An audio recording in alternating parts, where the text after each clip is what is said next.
I want them to explain to me how he's not a citizen. One of the problems was the stalemate over the years was whose problem is it? How can you send somebody somewhere where they've never been? Is it by any way possible for one to be declared stateless? That's an interesting question. He was never born in Jamaica, for one thing. He never been to Jamaica. The part that I think was killing me at that time was the fact that he was locked up. So why was he still locked up in Jamaica? He's been deported. You're watching our very own Locked Up Abroad. We're here with Reuben Simpson. Born to Jamaican-born American parents, declared stateless in 3 countries. Now we will take a closer look on life here in Jamaica when he touched down.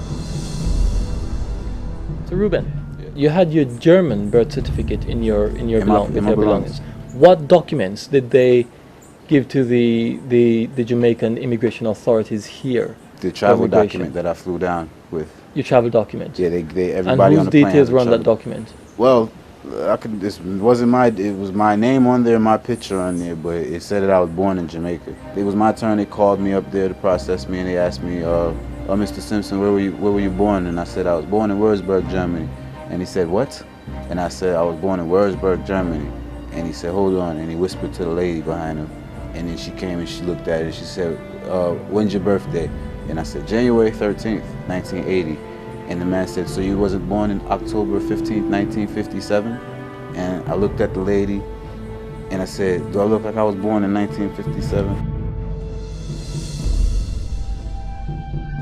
His father's age and his father's place of birth. So So they didn't say Reuben Simpson, born in Würzburg, 1980.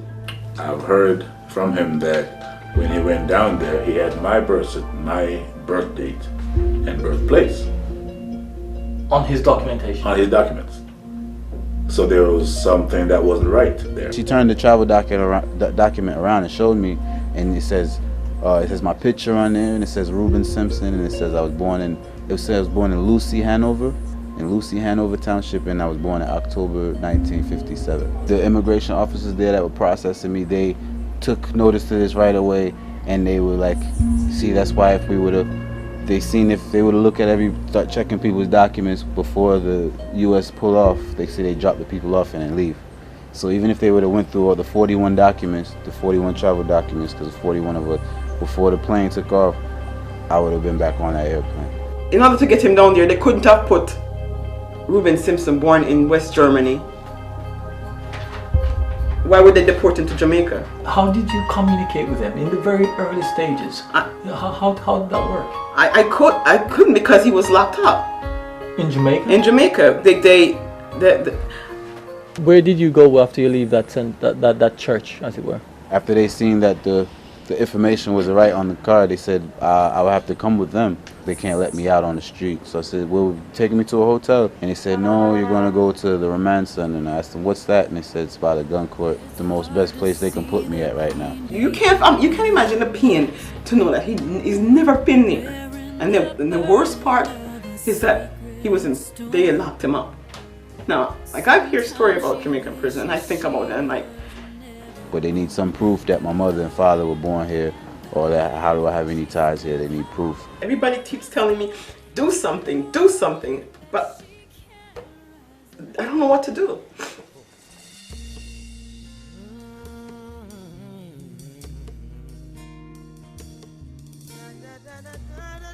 Take his birth certificate to a translation place in Jamaica, in Kingston, to translate the birth certificate, and I'm like, isn't this ironic? I'm trying to get him a passport to get him citizenship in Jamaica.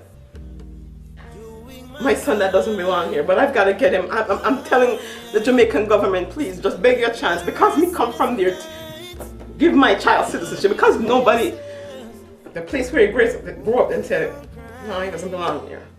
I think if it's a situation where there's confusion regarding your nationality, then I can see where that could happen. I mean, typically the country of your birth is the country where, that claims you. You know, that's the place Yes. that you were born in. But then Germany could have a claim to him. So could America, and so could, you know, Jamaica. As you have just recently brought back someone to Yes, the United States. I have. I'm very proud of it. Do you think that this is a case that is worth further investigation? I and would is- absolutely be willing to do that. I think it's a juicy case. We're joined by Mrs. Carmelita Albaros Lindo, who is the CEO and founder of the Family Unification and Resettlement Initiative. And Carmelita has got over 20 years of experience working as a forensic social worker, and she has got an overwhelming amount of experience as it relates to the laws that govern Caribbean immigrants here in the United States. Thank you very much for having us. What is Fury about? It was born out of the need for something in place to assist individuals who were deported to Jamaica, but who had no social or family support system. From the moment they come in and they come into our office, we are going to be treating them as, you know, with respect. Because, and, you know, treating them as they deserve to be treated, as Jamaicans who have come home. Come home. How do you think it feels to be from somewhere, right? And then to be told you're not from there. And then to be put somewhere where being accepted is very hard. I wish I could just... It's like a bad nightmare to me, a bad dream. And I can't wake up. There's an ownership issue that we're actually finding coming up in investigations that we've done. This candidate have been declared stateless. He was born on American soil, but in Germany, while his father was away on duties. The man has no citizenship. He's worse than homeless. It takes on the ridiculous. You know what I'm saying? Because, and it seems as though there is lack of discretion.